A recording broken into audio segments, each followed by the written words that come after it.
Tom Sawyer, Detective by Mark Twain. Narrated by Robin Nixon. Note: as strange as the incidents of this story are, they're not inventions, but facts, even to the public confession of the accused.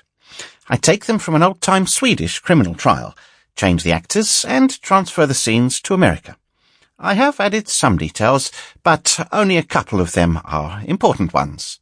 M.T.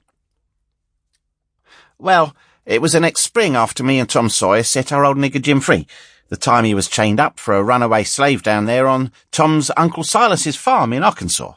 The frost was working out of the ground and out of the air too, and it was getting closer and closer onto barefoot time every day.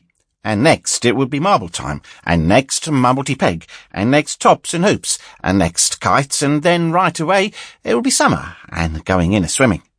It just makes a boy homesick to look ahead like that and see how far off summer is. Yes, and it sets him to sighing and saddening around. And there's something the matter with him. You don't know what.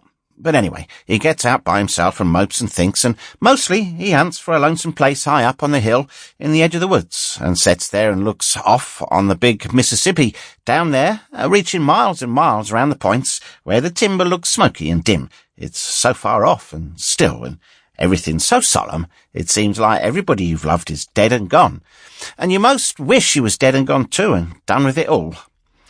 And don't you know what that is?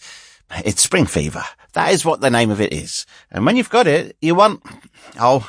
you don't quite know what it is you do want, but it just fairly makes your heart ache. You want it so. It seems to you that mainly what you want is to get away. Get away from the old, tedious things you're so used to seeing and so tired of, and get something new.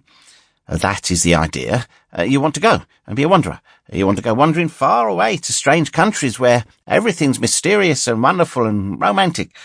And if you can't do that, you'll put up with considerable less. You'll go anywhere you can go, just as to get away, and be thankful of the chance too. Well, me and Tom Sawyer had the spring fever, and had it bad too. But it weren't any use to think about Tom trying to get away, 'cause he said his Aunt Polly wouldn't let him quit school and go traipsing off summers wasting time. So we was pretty blue. We was sitting out on the front steps one day about sundown and talking this way, when out comes his Aunt Polly with a letter in her hand and says, "Tom, I reckon you got to pack up and go down to Arkansas. Your Aunt Sally wants you." I most jumped out of my skin for joy. I reckon Tom would fly at his aunt and hug her head off. But if you believe me, he sat there like a rock and never said a word. It made me fit to cry to see him act so foolish. With such a noble chance as this opening up, why, we might lose it if he didn't speak up and show he was thankful and grateful. But he sat there and studied and... Sample complete. Ready to continue?